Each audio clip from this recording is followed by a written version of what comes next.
Hello, Lens Legends, and welcome to another episode of the Portrait Profit Show. My name is Jim Landers, and it is my mission to uplift portrait photographers to make a great income doing what they love.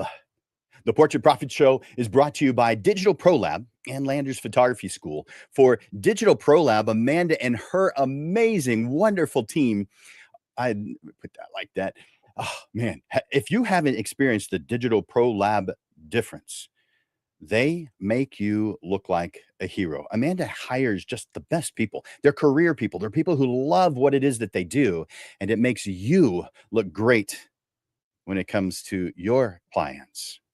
Go to digitalprolab.com and check out the difference that Amanda and her wonderful team can make. Digitalprolab.com. And of course, for Landers Photography School, my company, I teach both the photography side and the business side. Now, I spend a lot more time lately on the business side because I really love helping photographers make an incredible income doing what they love. And yes, you can make a great income in photography. Reach out to me, Jim at landersphotoschool.com, or you can go to my calendar and put yourself on it and get a free private session with me just to talk about what it is you like to do, what you want to do, what your future might hold for you. Reach out to me. I can help. Now, I want to encourage you to make comments, to ask questions throughout this discussion today. I am excited about the guests that we have on, the panelists that we have on, and I want to ask you first to comment #live. Let me know that you're watching us live here today. You're either watching on Facebook or Instagram or LinkedIn or YouTube, because we're simulcast these different places. But let me know that you're here simply by commenting #live. Now, if you're watching the replay, #replay. #replay. I want to also request that you share the Portrait Profit Show. That's how people find out about the Portrait Profit Show, because you have told someone. As you know, Amanda from Digital Pro Lab and myself from Landers Photography School deliver the Portrait Profit Show to you every single Monday. We don't read off ads from Indeed. There's no video commercial from Netflix, and all the time and expenses, well, they're funded from our own pockets. All we ask in exchange is that you share the Portrait Profit Show with others. Click that share button, invite others to the show, and help us build a brighter future by uplifting all photographers. I want to welcome you to our discussion panel, sharing a behind-the-scenes look at processes. I mean, have you ever wondered how other photographers actually do it? I mean, the behind-the-scenes stuff, like what happens after a client says, "I'm interested"? How do they go from "nice to meet you" to "I'm going to refer you to everyone I know"? Well, today we're pulling back the curtain on the client workflows that actually work. Discover the small but mighty steps that they take to turn everyday touch points into unforgettable experiences, from first contact to final delivery and everything in between. You'll hear processes that build trust, add value, and make them stand out in a crowded market. Whether you're just starting out or you're looking to fine-tune your client journey, this show will give you fresh ideas and practical strategies that you can apply right away. Our panelists are here because they believe in uplifting the photography community. So get ready to take some notes. Get ready to be inspired, and help me welcome the panelists by going to the comments right now and typing in a thank you message to our generous panelists. I want to give each one of our panelists an opportunity to share who they are and what they do. I'm going to add them on right now. We have Ingrid and Max. Welcome, guys. Hi. I think Max might have gotten frozen. Well, Oh, you have a hello. photograph of Max. There Okay. you go.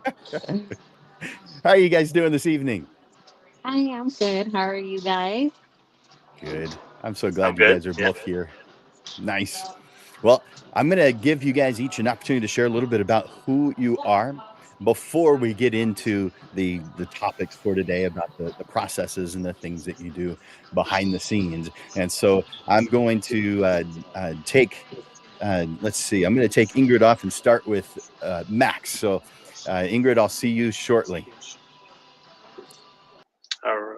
All right, Max, can you Hi. share with us a little bit about who you are, your business, where you're from, or where you're going, or what some base philosophies are? Maybe your family, if you choose, whatever you want.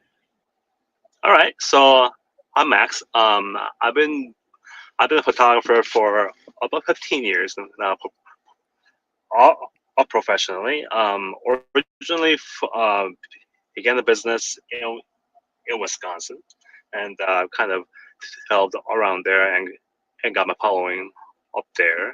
And then I recently moved to San Antonio, Texas, and right now I'm doing 6 months in Wisconsin and about 6 months in San Antonio. So I do weddings and high school senior portraits. That's kind of my jam. But I do everything a little bit in between. I do a little bit of videography also. And yeah, and I've been married for 23 years, and I have two children and a dog. So yeah. 2 children and a dog. Me too. And I have my wife helping me out behind the scenes. She's watching right now, and she'll let me know if anything's going astray, like my audio isn't working or something. Okay. And I'm so glad that you're here, Max. I'm looking forward to hearing your philosophies. We've talked about this subject before because you and I got together on Saturday morning for coffee, and we Yeah. talked about this stuff. So I'm looking to hearing even Yeah. more. Thank you, Max. Yeah. All right, I'll come back to you here in just a moment. I'm going to bring Ingrid on. Ingrid, I'm so glad you're here. Hi, I'm excited to be here.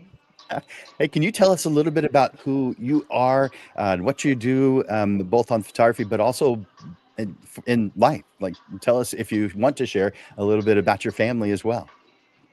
Yeah, so I have started my photography business. I've had it for about a year now. I originally started as a doula, and in the birth world, I wanted to kind of add that into my client experience to do birth photography. I love motherhood. I love birth and supporting the mother, mothering the mother. So that's where I started. And eventually now I'm at a point where I'm doing just photography, not really any birth support, um, due to the fact that I have two little ones. I have a 1 year old and a 3 year old. And it's just a bit harder for me to do support birth as well as being a mother with how long birth support does kind of take and the long hours. So now I just do photography. My main things that I focus on are motherhood and families. I do weddings as well. Recently started doing more weddings and couples. I love just I love really a little bit of everything, just storytelling, authentic, raw photography. That's my jam, like you were saying before. So that's a little bit about me. We also just moved to San Antonio, Texas. We're a military family. We were stationed in California before, and now we are stationed here in Texas. And so far, San Antonio has been doing me good because it's just been such a great experience being here, meeting so many wonderful photographers and other creatives and artists. So I've been having a blast. We're glad that you're here in San Antonio and bringing all the good stuff that you know to our area. It's really interesting how that progression that you shared with us on the photography side, how you started off as a doula and wanted to help that experience, and that now you're moving more into just doing that photography side, telling that particular story. And of course, you're going into that knowing a lot more than what others would know because of that experience. So I think that's pretty darn cool. Yes. Yes. Um, and also you're starting our career photographer program. So I'm glad you're a part of my coaching program and being here on the show today. Yes, I'm very excited to learn more and to grow and to. Well, I have the first question for you. I'm going to put it up here on the screen so everybody can read it and follow along. Let's see.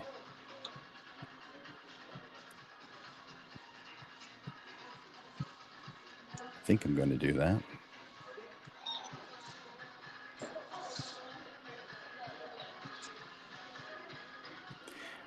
Huh. Did I not include it? Well, I'm going to ask you the question anyway. All right. So, what's the very first thing that happens after someone inquires with you? What's the first thing? What happens? So typically, when a client inquires with me, they typically have a, hey, I am X amount of weeks right now. I want to book a maternity session with you. My first thing that I will respond with will be, oh, hello, thank you so much for inquiring with me. I'm so excited. Congratulations on um, your this new chapter of your life. I'll ask any clarifying questions. If they saying they're pregnant, I would ask, okay, how many weeks are you? I'll clarify any other things kind of within the question. I'll just make sure I have some clarification, uh, but also bringing in what they're already kind of saying to make it a little bit more personable of the conversation. Um, then we'll continue with the conversation and then clarify more if they want a studio session or if they want an outdoor session and stuff like that. Done via a phone call, an email, in person? How is that part done? Oh, so I do try my best to do phone calls as much as I can. Now, sometimes my clients are not available for phone calls, especially because a lot of my clients are mothers.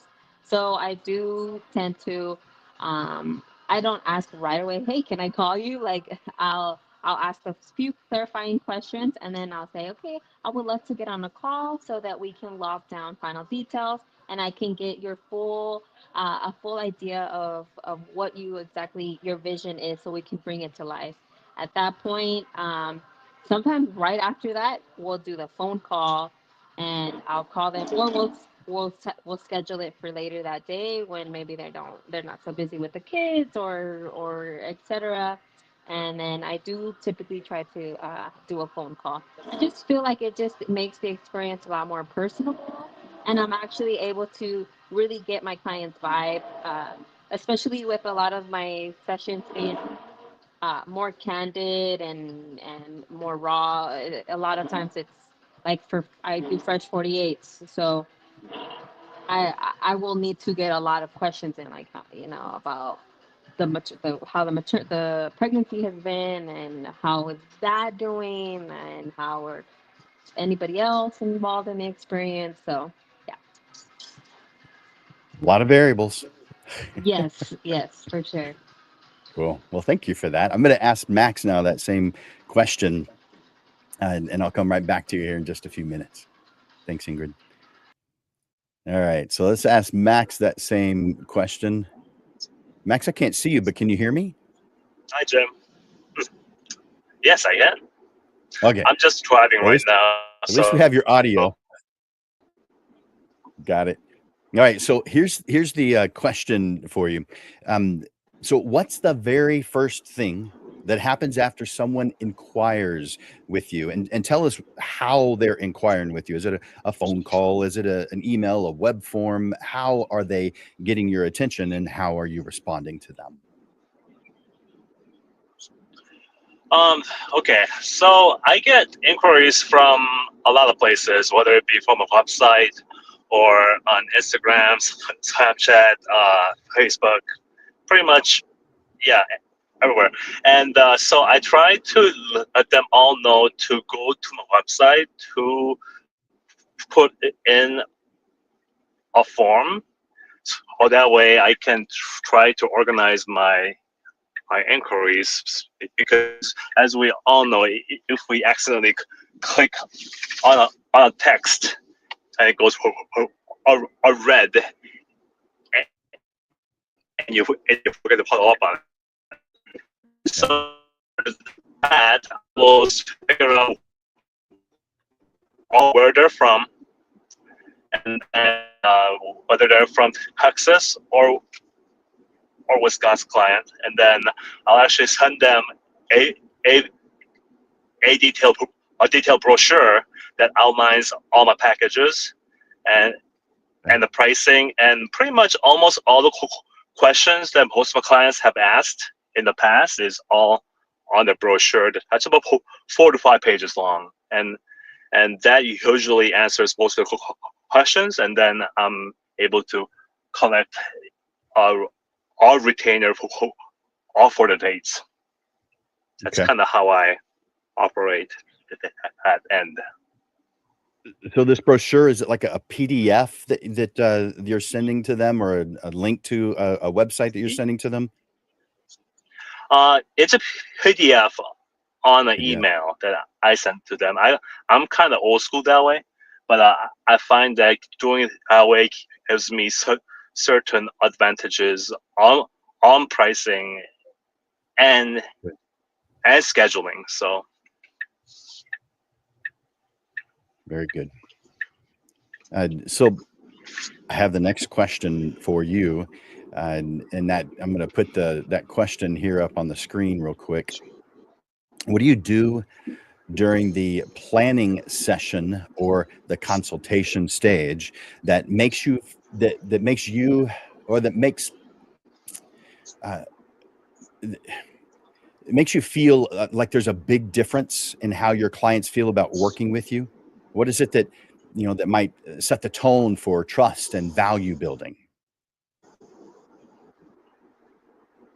hmm, okay, that really, it's kind of two different questions for me, because my high school senior clients are a little bit different. I'm a wedding client. I'm Yeah. usually talking to the parents of the seniors, and then the wedding clients are, they're all couple, and I gotta talk to them separately. So let me just kind of go into the seniors first. So Okay. I'll in the booking process, I'll tell them on what dates I'm available. So for example, in Wisconsin, I'll try to plan my seniors around my weddings that I have up there.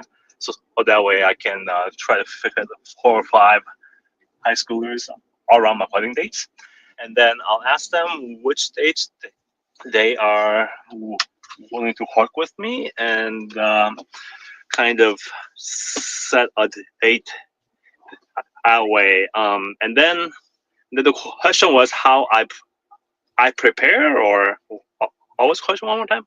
Yeah. What do you do during the planning or consultation stage that Okay, you feel makes a difference in how your client feels about okay. working with you?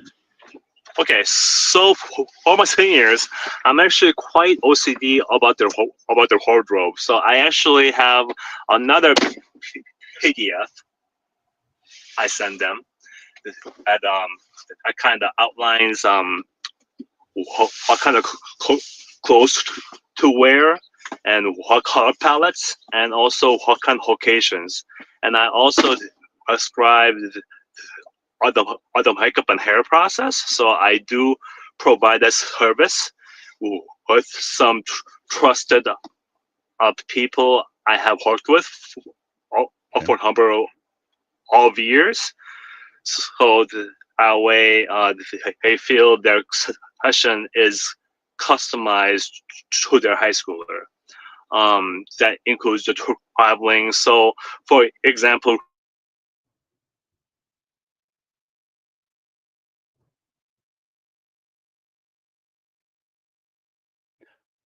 I think your audio might have gone out.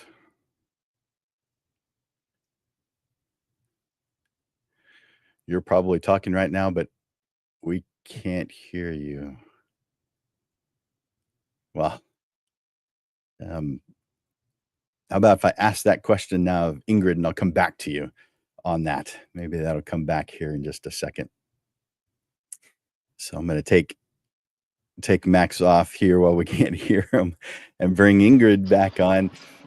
Ingrid, can you tell me what do you do during the planning or consultation stage that you feel makes a big difference in how your client feels about working with you? Yeah, so as soon as we have the official, okay, the retainer has been paid, I do send my clients a questionnaire. The questionnaire goes into a lot of different questions, depending on the type of shoot that it's going to be, depending on maternity or couples or seniors as well. Um, it goes into questions like, is there anything, any mementos that you would like to capture with your photos? It goes into their health too. How has your pregnancy journey been so far as to this point? Um, it goes into uh, I mean, the due dates and etc. So that I can really service them better. It asks them if they have children, what their favorite kids show is. Then I can maybe I try sometimes to bring stickers or toys that I know that the kids will like. And stuff like that so that I can more personalize, be able to meet my client where they're at in whatever phase of life that I'm capturing. After that, I do also provide a client closet and a client wardrobe, and I have a link to the full album of dresses, similar to how Max is with his how he's kind of particular about what clients wear. I do have clients I tell them that as soon as they have something that they would like to wear, they can go ahead and send it to me. I'll send them ideas of how to better pair it with other things, textures, patterns, etc.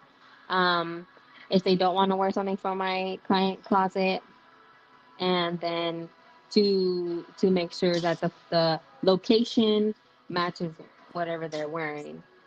I also am working on creating a location guide to make sure that that's exactly like the vibe that they're trying to go for within their their photo shoot and everything. So once we get uh, the client closet sent to them, everything sent to them. Then I will ask them for I will ask them for any like inspo that they might have, any like Pinterest inspo. I'll either create a Pinterest board or through my website I am able to create an inspo board and it sends it directly to them to their client portal. The same place where they access their invoice, the same place their questionnaire is in contract, their photo info will be in there as well. 7 days before, I'll send it to them just to make sure, hey, this is still our inspo. How is wardrobe going? Then if we have hair and makeup scheduled, I'll verify hair and makeup at that point and make sure that everything's going smooth coming up to our actual shoot. That's a lot of stuff. How do you keep up Yes. with all that? Do you have some kind of a process, like a checklist of everything, or are you able to keep all that in your mind? I do actually have a checklist of all of it, and uh, and I every Sunday I sit down and I look at the shoots that I have coming up for the week. So then, if I don't normally schedule Monday, Tuesday, Wednesdays, so then at that point, at that Sunday, I'm able to then text my clients from the Thursday and on, or if it's like a Thursday shoot, then that I know I have like 2 weeks from now, I'll even do that text message then to be like, hey, even though it's a little bit earlier than the 7 days, I mean, it's still within that little time frame to where it's not super far ahead, but it's not super close to where it's like, oh, last minute we got to figure something out. I'll try to do that. So yeah, my Sunday afternoons or even Monday mornings, I'll go on there and be like, okay, I have all these clients. Da, da, da, da, da. I'll start messaging all those clients for that upcoming week. Got it. Sounds like a good process. Very cool. Thank you, Ingrid. All right, I'm going to ask you the next question. Let's see. How do you prepare for a portrait session, both mentally and logistically? So, since I like I said, I have those Pinterest boards that I make for my clients, or I have that inspo board that I make for them inside of their actual client portal. Um, I'll I'll look at that maybe the day of, or even like before I get to the shoot, just to make sure I have the ideas kind of going and I get the vibe going already in my head. Because I don't, if I while I'm in the session, I don't like to like be pulling out my phone like oh. So I try to make sure that I kind of already have it. I already naturally kind of come up with a lot of things just from so many shoots that I've done. So I'll do that just to make sure, okay, I have the mindset going for this particular vibe that we're going for. Then mentally, I kind of just I don't really have like I guess a process. It's just more. I do have something actually like I don't know if anybody else does it, but I like put myself into some of the poses. So like if a maternity thing, it's like a I don't know if anybody on here can relate, but if you've done like dance or cheerleading before, you kind of do like pretend some the dances. You don't do a full out, but you do it just so that you can kind of remember. I do the same thing when it comes into my shoes. So then, like for example, like some of the maternity poses that I'll do, I'll just be like, and I'll just kind of signal them so that when I get to the shoot, it's just kind of I don't know comes to me like more right away. So I'll do some of the poses, or even if it's like a couple's pose, I'll do the same pose that I would want like the groom to do to the bride or vice versa before I get to the shoot. Even like that day, I'll just be randomly doing weird things and looking kind of weird, but I'm in my head doing like I can see it like happening with my couple. Okay. Very good. Thank you for sharing that with me. I appreciate it. All right, I'm going to ask that same question now of Max, and I'll see you in just a moment. Let's see, bringing on Max. All right, Max, and you may want to. You were starting to give us an example when your audio went out, so you might want to go back to that. Okay. Did you want to do that? Yeah, Or just move on. sure. So basically, I try to customize every session to everyone. So Okay. and then on the wedding side, I like to do a in-person interview because otherwise, I like to kind of feel out their personality to avoid any clashes. So and then so at that point, I set the time where I will be drafting up a contract and accepting retainers at that time. So I find that to be really important for a big event or like a wedding. Okay. So That makes sense. yeah. So, how are you preparing for a session? And I mean both mentally, but also physically, logistically. Do you have checklists? Do you have mindset things you're going to, gear setups, plugging things in ahead of time? What are you going through mentally when you're preparing for a portrait session? Well, having a charged our battery and an SD card is pretty important. And I will be honest, I have forgotten SD cards before, and but thankfully I keep both the both my cards always in my camera. So whenever I import, always there's always one in the camera. So, but otherwise, mentally, as far as like preparing for a photo shoot, I like to rely on my checklist and process. So once the client hooks, I get the makeup and hair. I get the I ask for their ideal locations. I make sure basically before I hop out to the car, I make sure I have a reflector, changing tent, the flashes, the modifiers, and then you try to be as thorough as possible, but sometimes you can forget one every now and then. But so, and as far as weddings go, that's a little bit more complicated because I do all work with another photographer, and so I carry their cameras. I do have all four cameras on hand, and all lights, and depending on if they chose a sparkler ceremony or whatnot, it just all those things are on my checklist to just kind of make sure, because it's a 12 hours that I don't really get to go home to crop something if I do forget. But my wife has been known to bring me the flashes or batteries sometimes, so I think that should answer it. Me too. I have definitely forgotten things. I have definitely had to reach out to my wife to CYA CMA cover my Yeah. help me out. Yeah, it's happened. I wouldn't say it was the norm, but it's not fun when I have to do that. And I'm always grateful that she's been there to help me look good. Yeah. Yes.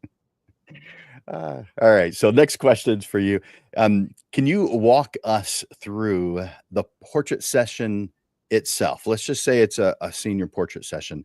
So Okay. that means before you start, as they arrive, the session itself, what are you doing? What's going through your mind? And then how does it end? What do you say as the session ends? Do you say, all right, we've taken care of what we need to taken care of, or do you say, all right, that's it, or time's up, or here's what you can expect next?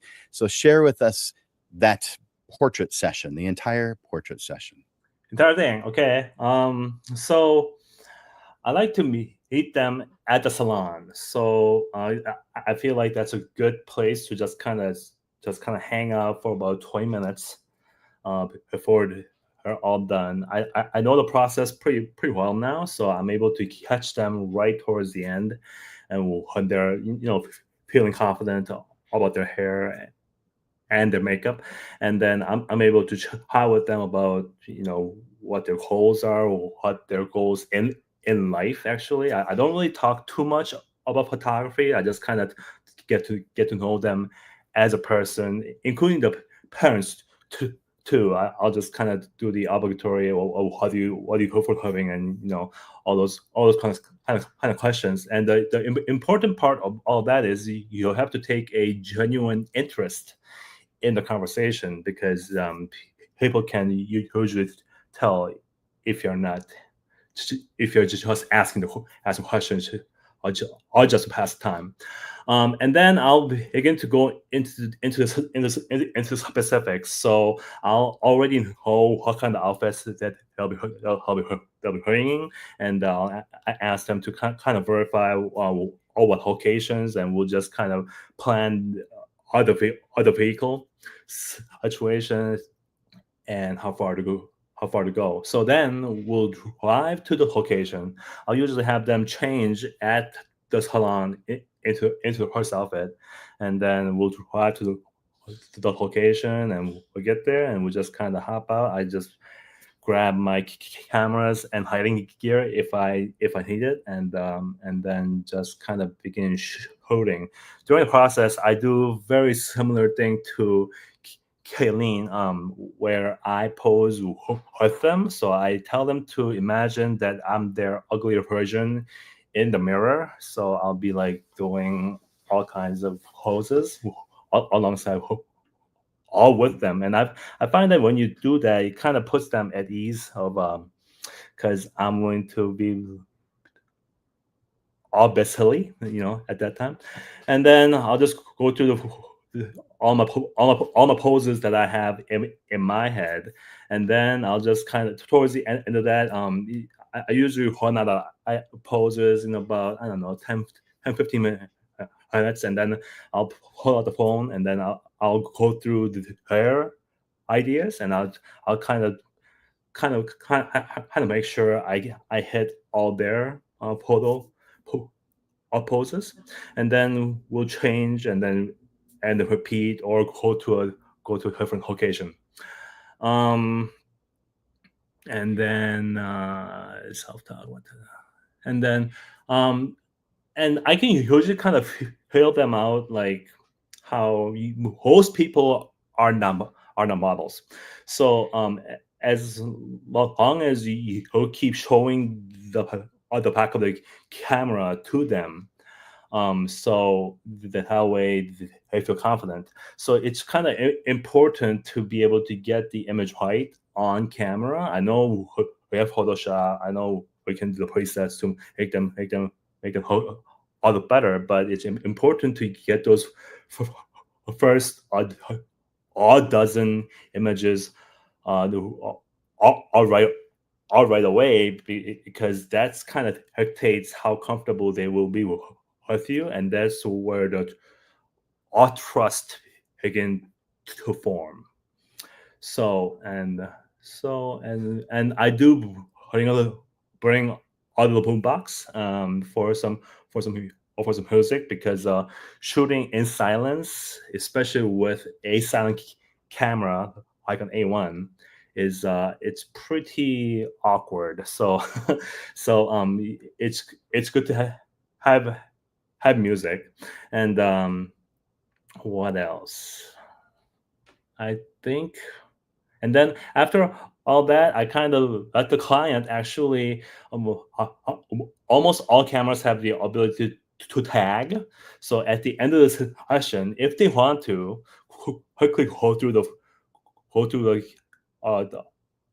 other camera and tag the favorites, then I will allow that and just have a little conversation. I do limit my photo session to up to 3 hours. That's a hard limit, but as far as like conversational, I try not to be like on the hot 3 hours and being like up all peace out. So that's kind of how I approach that whole thing. I hope that answers that. And then if you want me to go into weddings, I could, but that's a little bit longer. Well, as far as the portrait session, when it is done, and you've shown them the images that you want to show them, and it's time to go, what is it that you say to them? Are you saying, "I'm gonna put these online. Oh I yeah. enjoyed this time together.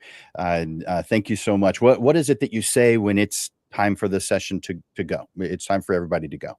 Well, I usually end the session at sunset, so there's no more light, and I usually take a selfie. And then I say I I have I'll usually call the album prior to sending it to them for proofs, and I kind of apply a kind of very generic but not so awesome preset on them, so I don't feel compelled to share all right away. And then I'll ask them to pick their favorite poses on their images online. So I'll be sending them the link. I tell them that, and then they get super duper excited. And then by that time, it's usually I usually like around this time of year we begin at like 5:30. So they are also excited to get done too, all because they're hungry. Yeah. So it's like, okay, we'll take a selfie, and I'll make sure the payments is all good to go. I usually hike it at that time at the end, and then yeah. Okay. Very good. Thanks, Max. Yeah. Appreciate it. All right. I'm going to ask Ingrid that same question, and I'll be right back to you. Okay. Let's see. Ingrid. All right. So here's the question for you. What walk us through a portrait session. What actually is happening during the session before you start, as they arrive, the session itself? How do you end the session? What's going on during this entire process? So I usually try to get to the location at least 15 minutes prior to the session. I scout out different little areas or pockets of light that I can kind of use. Um, Once they arrive, or they'll, I'll normally like send them a pin of exactly where I'm at, because a lot of times we're at like these parks or these different places and they're so big, and so I'll try to send them a pin right when I get there, um, and a description of my vehicle, just so that they can like be a little bit more like uh, direction. They can get a little bit more direction as to where to go. Once they arrive, I do like ask them, hey, what kind of vehicle are you in? And I can meet them right at their vehicle. I'll try to see if I help them with any bags or anything, and then walk to whatever location I had already scouted.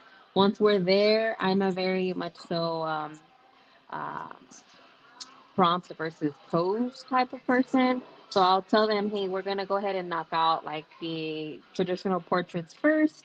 We'll go through their traditional like pose type portraits first. Make sure that we have those good set, especially if there's kids, and kids are wiggly worms. So we'll try to get those done first. Then we'll go through prompts, because with the prompts, you just get so much variety with prompts.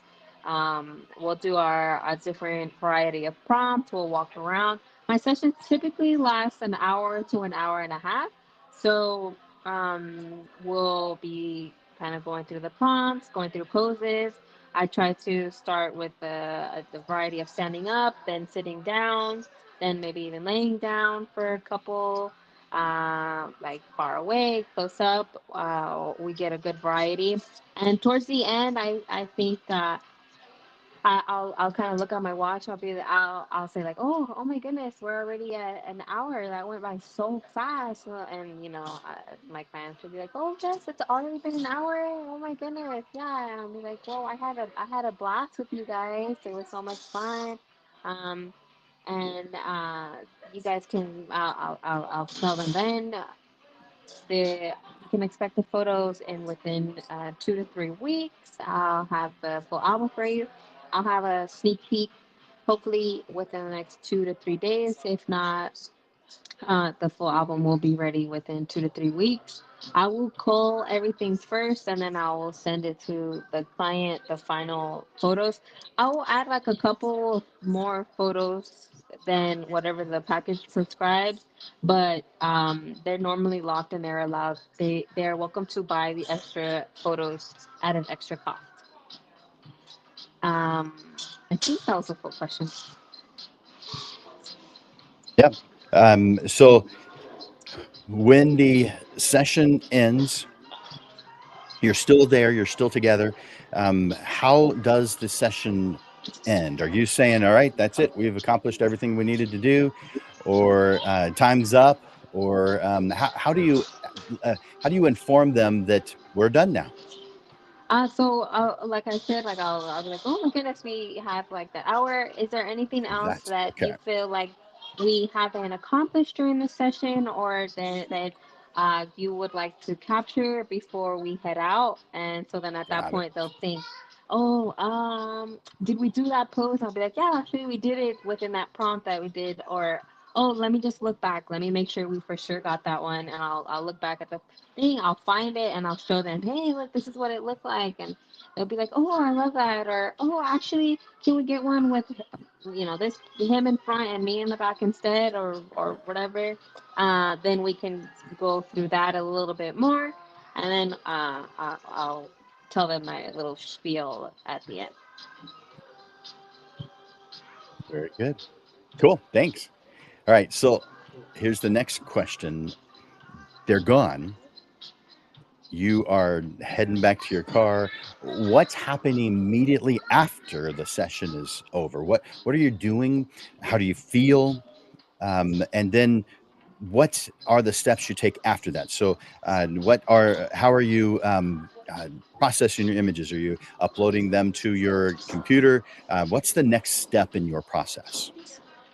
So normally after a session, I am pretty exhausted. I love to get so many different angles, so many different variety of shots to really give that storytelling feel. So I'm normally like taking a deep breath when I get into my car, sitting there drinking water, giving myself a couple minutes to uh, like just kind of be in the moment. I do try to give my clients the best experience possible. So when I'm there, I know a lot of people do feel uncomfortable taking photos or they feel awkward, etc. So I try to bring as much energy as I possibly can to the session so that they feel like pumped and excited for the session. So then once I'm done with the session, I am pretty like drained. um, as soon as I do get home, though, I just get so nervous about anything happening with SD cards, etc. So I do typically, as soon as I'm done with sessions, I'll get home and I'll upload it into my hard drive. At that point, I might edit like maybe one or two, and I'll send it to the client. Um, and I'll either post it onto my social media and I'll tag the client, and then, or if they had already previously told me before they didn't want any of their photos on social media, I'll just send it to them directly. Like, hey, it was so much fun working with you guys. I had a blast. Here are a couple of photos from our session.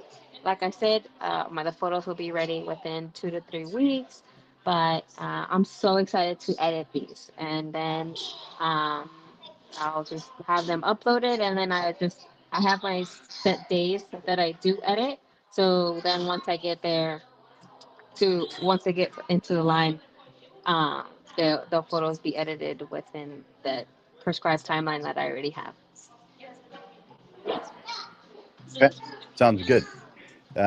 So do you feel that your process has your post that after a session's over has changed over time, or is it been that same way since you started doing this? So my process has changed for sure. I used to kind of get a little bit too like into it right away. I'd be trying to like edit things as fast as I could because I wanted Yeah. to I wanted the photos to go out as fast as possible for the clients to.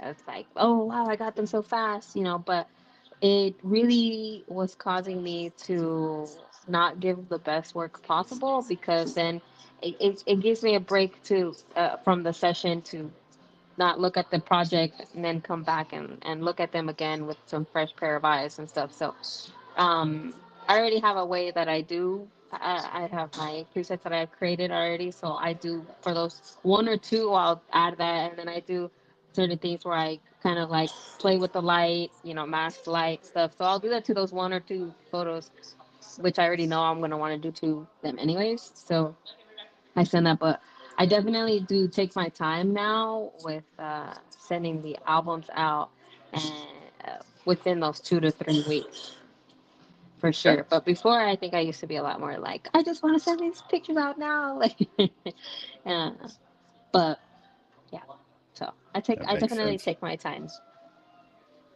Good. And I think that does make a positive influence or positive effect on what you're trying to accomplish and the result that you're trying to give to your clients. So that's fantastic. Thank you, Ingrid. All right, I'm going to ask Max that same question, and I'll be right back at you in just a moment. All right, Max, can you tell me Hi. what happens immediately after? I mean, they've left, you're done, you walk back to your car, and what's going through your mind? What's happening? How do you feel? How do you, and then you drive home. What happens when you drive home or office or whatever it is you're going? What's the next step in your process? All right. So, well, first of all, one thing I have changed from beginning of my career to now is to take the cameras apart and put it into their into boxes, because the car driving, it can roll around, and I've actually all dropped a few cameras in my lifetime just by opening the door. So that's the first thing I do. And then so then I'll just put in the car, and then I'll text my wife. I'm coming home, and then it's okay. And then I get home, and then I'll bring the cameras in, and then I'll pop the cards out and put it into my computer. So like I said before, I'll leave one camera, one card in my camera, because I do a dual writing at all times. So in case I accidentally format one card and whatnot, I'm not out of the card. I mean, I'm not out of the images.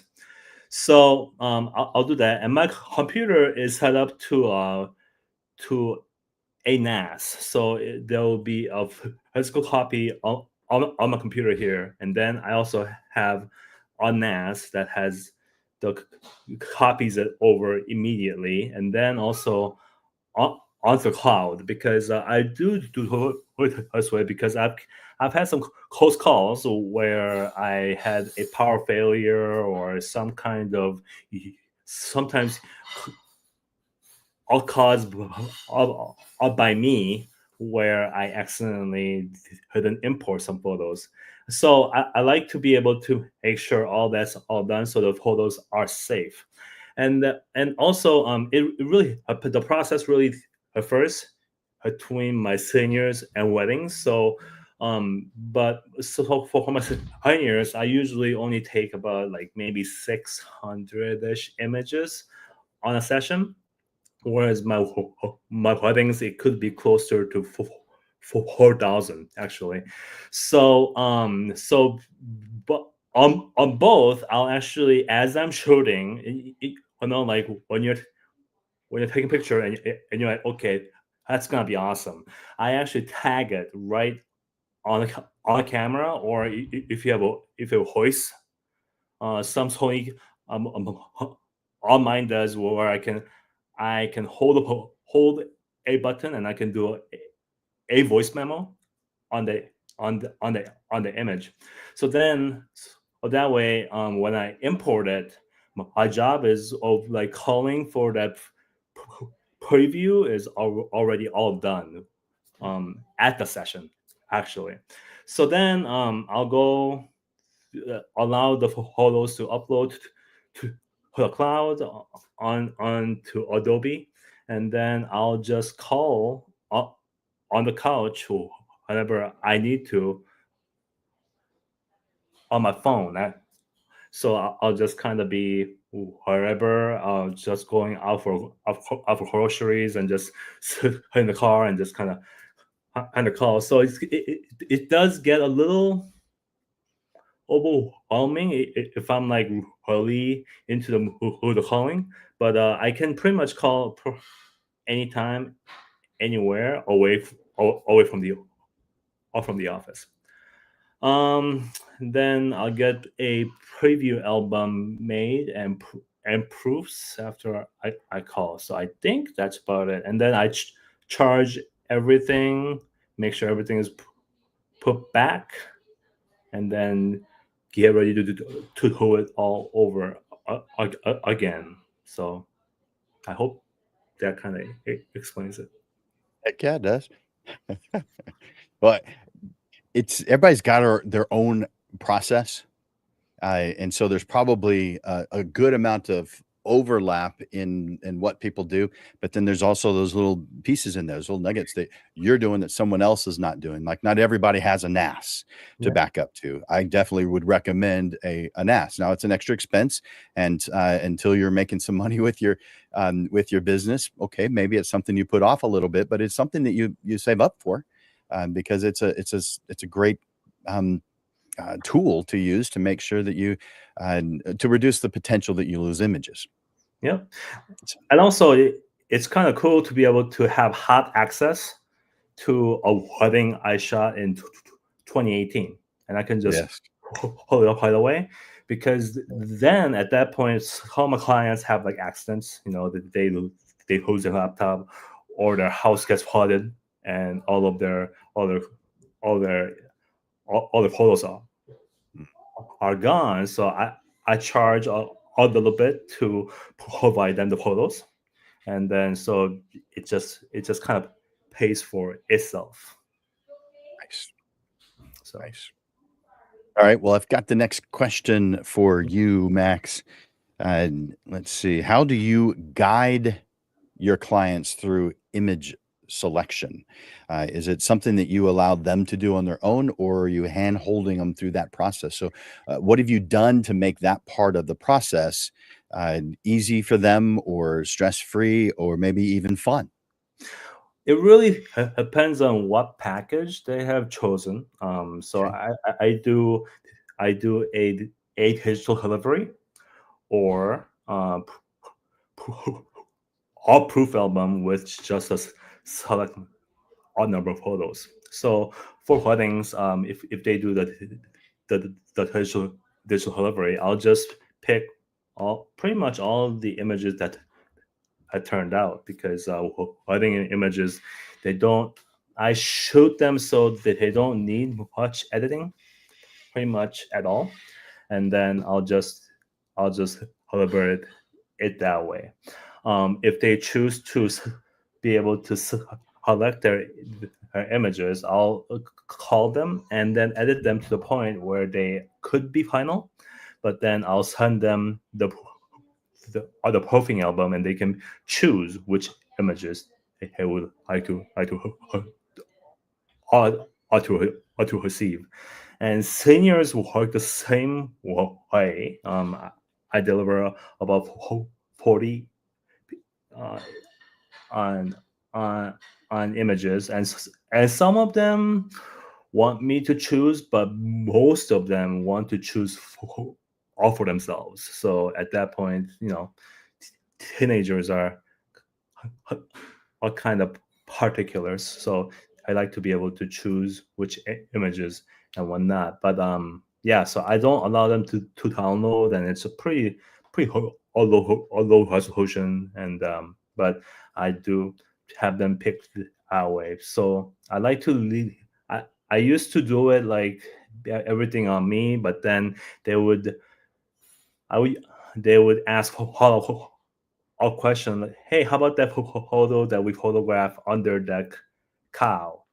And then, but little do they know, it didn't hook that good. So it became a little bit easier to show a little bit of unfinished images for them to choose for the finals, if that makes sense.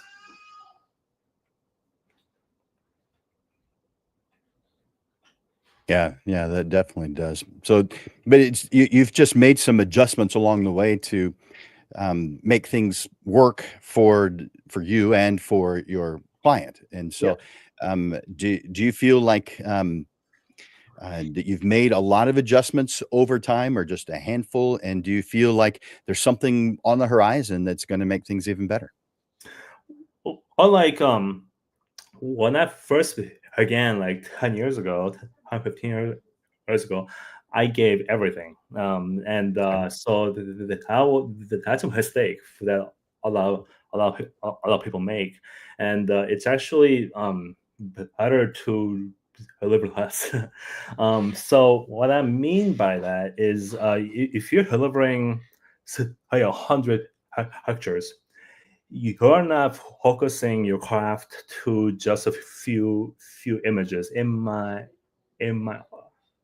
so that way so I like to polish the images that I do deliver for like this senior photo work.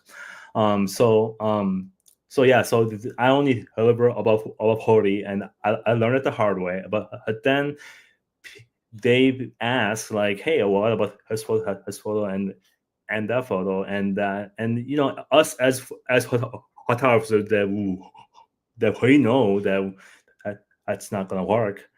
But then it's better to almost easier to allow the clients to come to that realization than to take your word for it. So I think that's a little bit better than telling your clients that you know better than them, so to speak. Okay. Very good. Thank you, Max. Yeah. I appreciate it. All right, I'm going to ask that same question now of Ingrid, and I'll bring you back on here in just a little bit. Yeah. Let's see. All right, Ingrid, here's that same question. How do you guide your clients through the image selection process? And what have you done to make that part of the process easier for them, easier for you, stress-free, maybe even fun? So I do I first cull all the images myself first and make sure that there's none was like they blinked or had like a weird face or something like that. And then I do edit. Uh, I do have like I'm kind of at a point where I pretty much like my packages. I'm able to kind of cull to almost to that to be a little bit more selective. Now there are some where I could go over a little bit, but I'm able to get it to about those numbers right there for those packages at the time with the allotted images. Once I send those images, I do edit all of them and I send it to them. And like I said, I will upload it to my site, and from there they have an allotted amount of downloads that they're able to download, and they can purchase more if they would like to.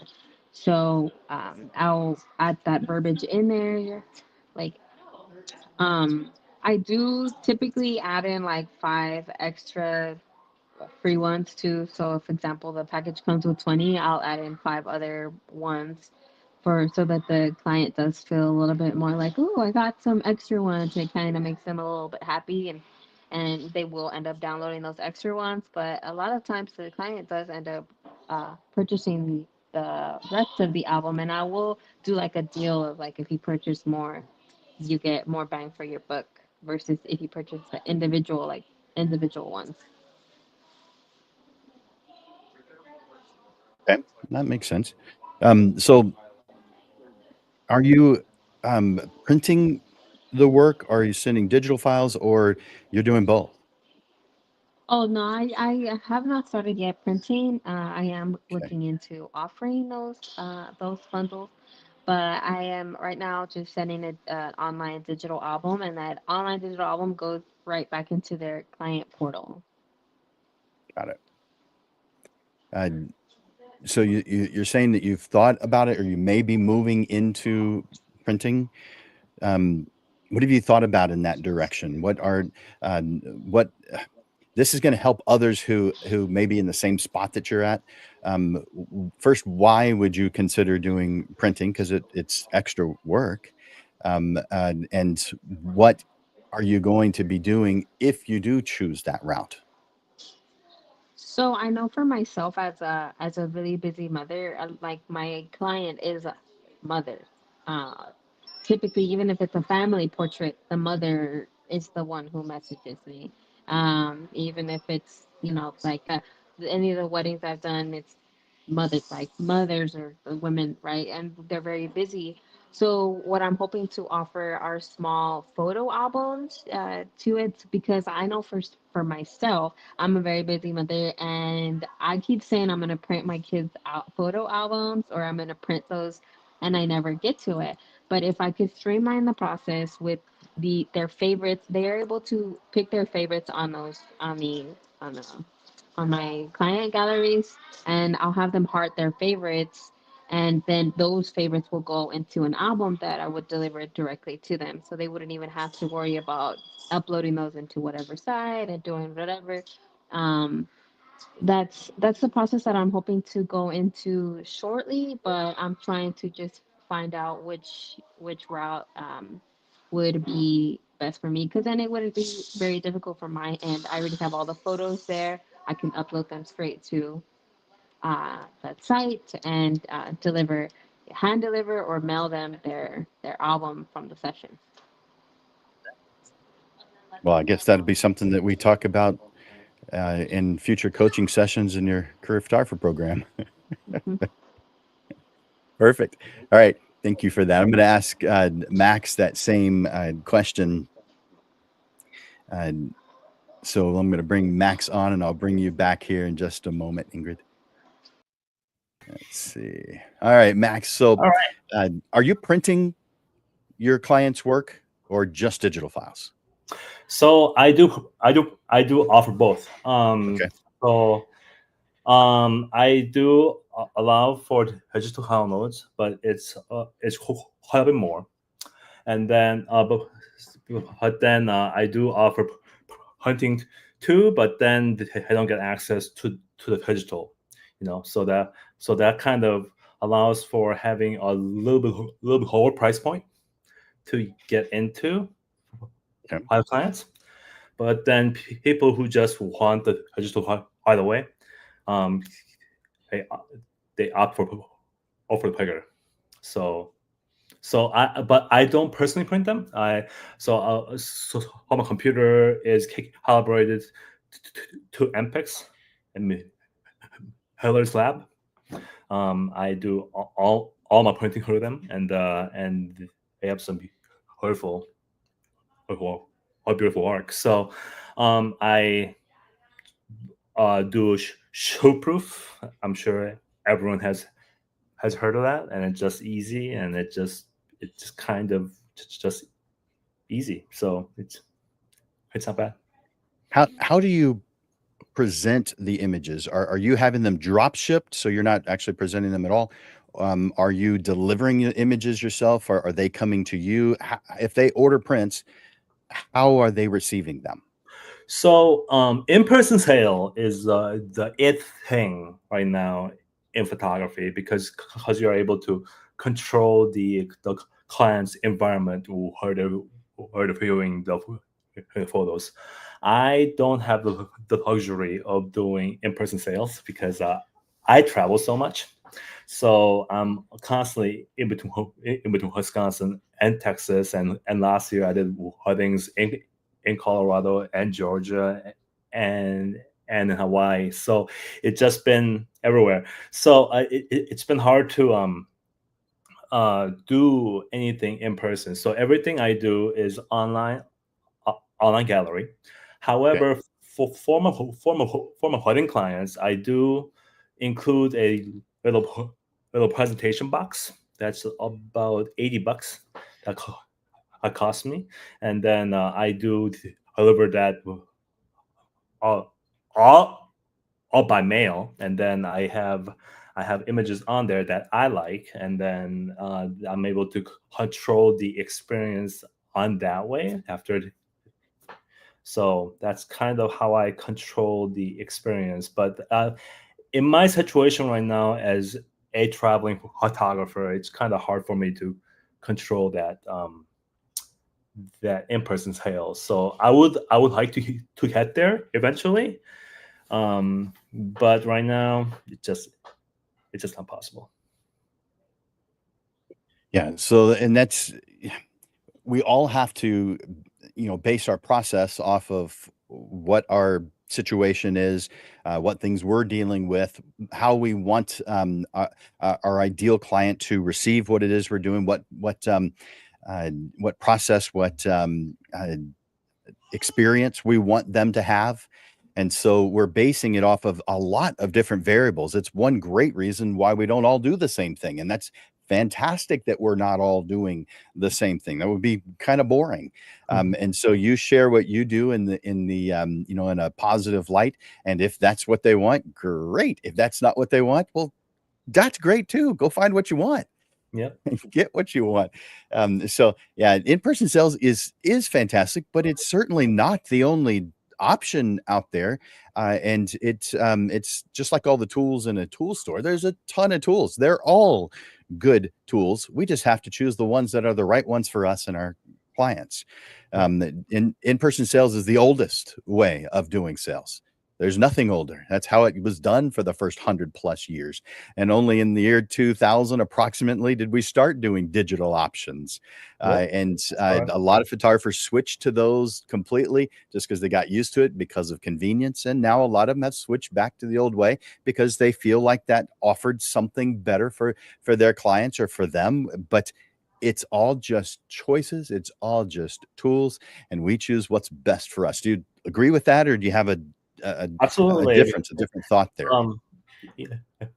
Yeah. So the medium. Uh-oh. I hope my house is not burning down. But Excitement in the show. okay. So with that going on, while they take care of that, oh boy. Okay. Do you need to So go check on that? I can come back to you. yeah, I'll have to come back to me. Okay. Did you hear all that? He might Yeah. have a fire going on at his house. Oh, It's probably just the oven is just close to the fire. It just happened when I was growing up. In fact, whenever we had pizza, it would almost always go off. And so whether we right. were having pizza or not, whenever that sound, that alarm went off, someone in my family would yell, "Pizza's ready." Mm, that's cute. All right. All right. So I've got the next question for you, Ingrid. And let's see. Let's see. It is, what do you do after a job is complete? So are you doing things that turn clients into repeat clients? Are you doing things that cause them to become great referral sources? What are you doing after the job is totally done? So after I do send the album, I will then just, if I didn't already verify, I'll re-verify that it's okay for me to send, show their work on show my work on social media. I'll try to wait a little bit after the session to then post it, because then it'll kind of give them like a little bit of time and a little bit of a reminder, like, oh yeah, like I wanted to share that myself, or because sometimes a lot of clients get busy, or depending on the time of day that I do send it. So it kind of like does give them a reminder. I I will also give them send them like tell them that they are, I have a replay client discount code, so then I will send that to them. And I'll tell them like, oh, I would love to capture your baby in a couple of months, or I'll then, if it's maternity, I'll be like, okay, do you want to go ahead and book your newborn session at this time? I recommend XYZ time after, and let's go ahead and get some inspo, get set up for your newborn session. And at that point, they'll normally book the newborn session. And even after the newborn session, or even if it's after the newborn session, they'll book like the family set, like a full like family session for when the baby's a little bit older. And I typically do that, especially for like different like those family dynamics. I just go ahead and just book the next one right there, and then um right after I do deliver the album, so that we kind of just keep the process going, and we keep on the same mindset there. So I like that you've got that plan, that process, because it's, you know, for some types of work, it could be just a one-time thing, Yeah. but your clients have the potential to be repeat clients and great referral sources. And so you're putting some things in place to cause that those potential positive results to occur. So I'm glad to hear that you're doing that. Very good. Thanks, Ingrid. I'm going to ask Max that same question. I'll be right back. All right, Max. Hello. So after a job's complete, are you doing some things that that cause them to want to return, or to cause them to become great referral sources? Okay. So we had this conversation actually. So for my target market for weddings and seniors, they typically are not repeat clients, because one, if they're married happily ever after, they don't need a wedding photographer, and two, if they do separate, they don't want the same same photographer again. So, that's kind of how that goes. And for my seniors, same thing. Once they graduate, they're into college, and college graduation photos can be a big client, but it's not as a big milestone event as high schoolers, so it's not as profitable at that time. So I don't really do like a set policy to my existing clients to get them to be a repeat client, other than just do a good job with their images. And I usually get most of my clients on some magazines. So that's kind of a bragging rights that they have, that they are able to to show their friends and family. And so my aim is, I guess, to get more referrals, because people are like, holy cows, those images look amazing. I never thought this person could look that way. And then I provide that, and then I'm able to get more curious followers, that I kind of turn into clients. I actually have quite a bit of those. So I hope that answers it. Yeah, I think that does. And you're right. It's unlikely that you're going to get a repeat bride. Yeah. I mean, maybe it happens, but that does seem like it would be an odd thing. So I can't imagine that would be your goal. Besides, saying things like that might defeat the purpose. So Yeah. So, and when it comes to repeat clients in seniors, well, they're only seniors once. They may refer you Yep. to other seniors, and so that probably does play a big role in what you do. Same thing with brides; they probably do refer others.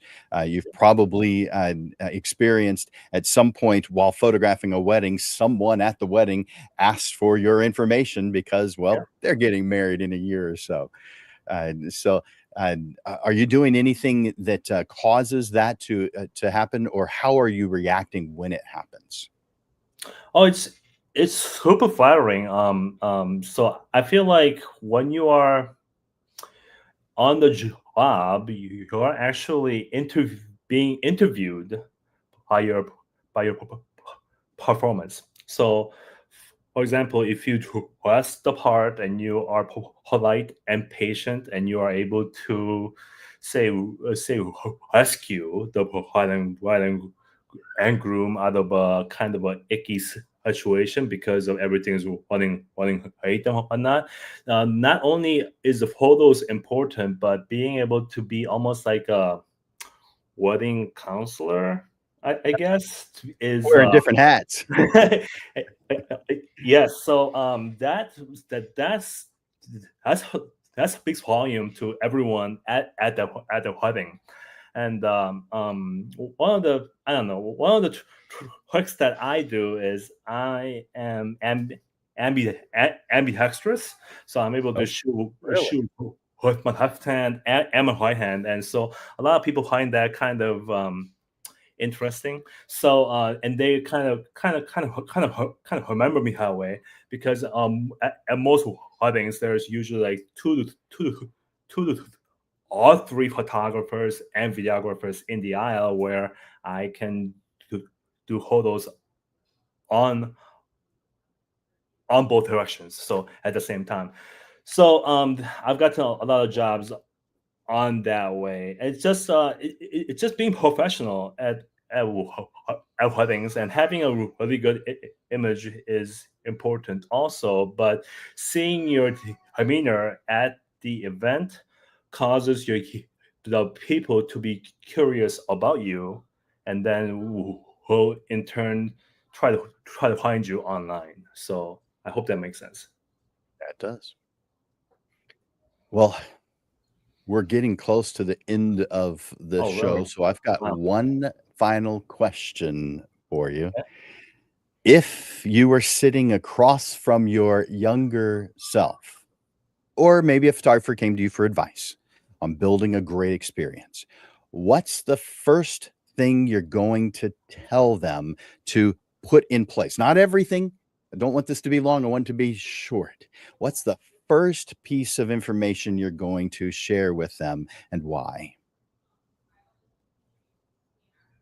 Hmm. Okay.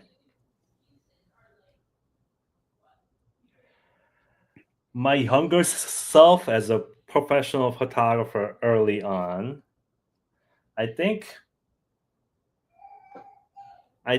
a lot of us, including me, when we're beginning out, we are all very afraid of being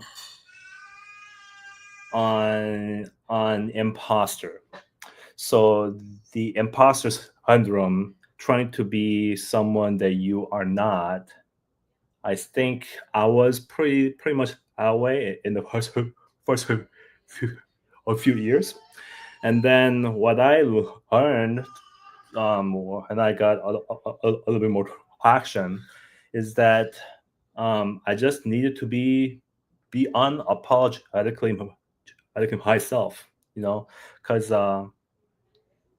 yeah, and I just became a better photographer where I didn't care about what my social presence was, or what I looked like, what I talk like, you know, all that. And my clients just loved me even more because I was being genuine.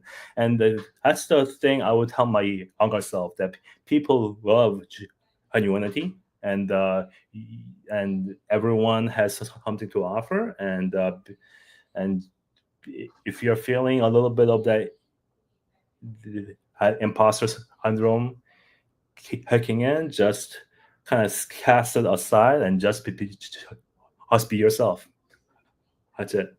Good advice. And that is a real thing. And it can really be debilitating. And it shows up not constantly, but when it shows up, it sometimes is in the worst time.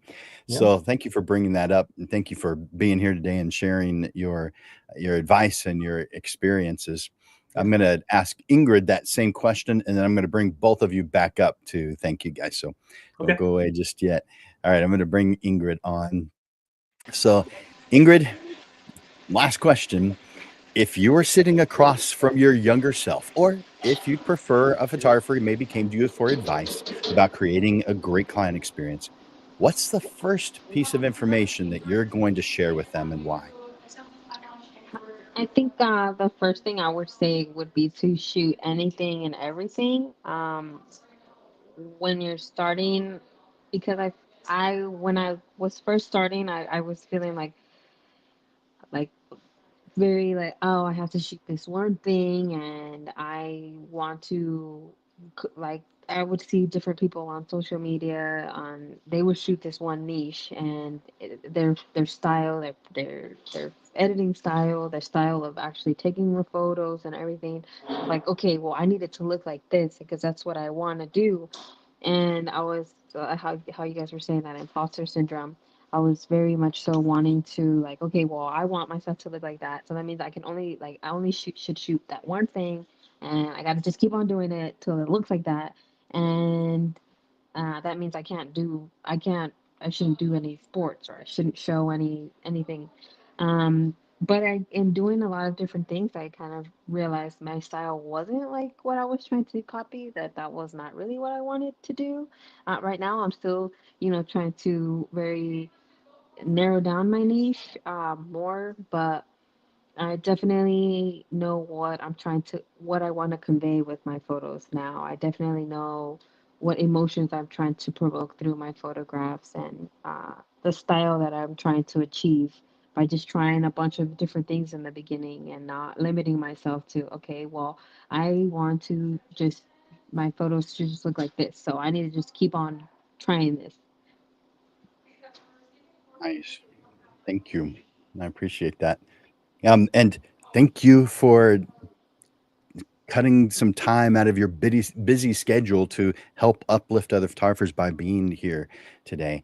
I'm going to bring Max back on here in just a second, but I'm going to take you off just temporarily and bring you both back on here in just a moment. So give me just one moment to do that.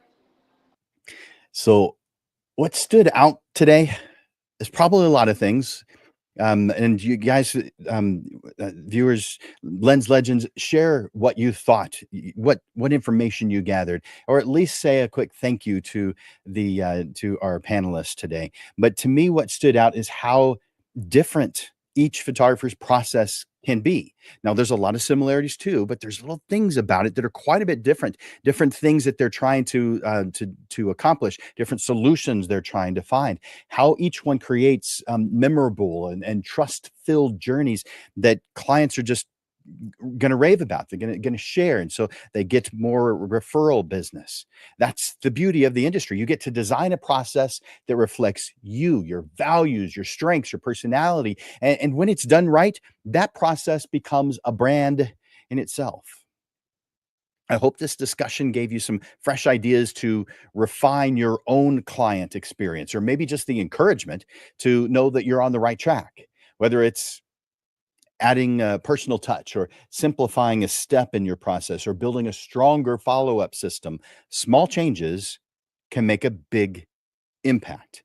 Now, next week's show is going to be back to the normal time at noon on Monday, and we're going to be talking about how to create a signature process, something that people will brag about. And it makes it very easy for you to get referrals. So put that on your calendar. I'll tell you more about that in just a moment. But a heartfelt thank you to our amazing panelists who opened up and shared their experiences with us. Now, as I bring the panelists back on the screen, I want you guys to take a moment to say thank you in the comments. Please show your appreciation for their gift of time and attention by clicking the like button, by clicking the love button. It's wonderful people like Max and Ingrid who uplift the photographer community. And we want to encourage them to continue to do so with our comments. Panelists, thank you so much for your honesty, for your willingness to share your thoughts, your experiences, your secrets, your challenges. Your insights are going to help so many photographers. Thank you guys so much for being Yeah, here. no problem. Thank you for having me. Of course. You guys are awesome. All right. They are wonderful, aren't they? Oh, don't you just love our panelists? We've had such good luck with some amazing panelists.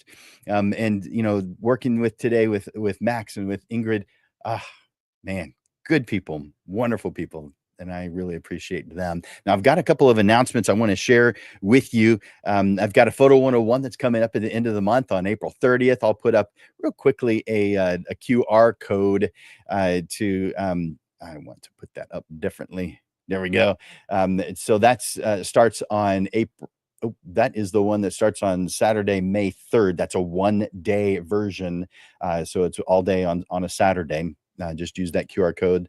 And then I'm going to put up another QR code that is a 4-day version that starts on April 30th.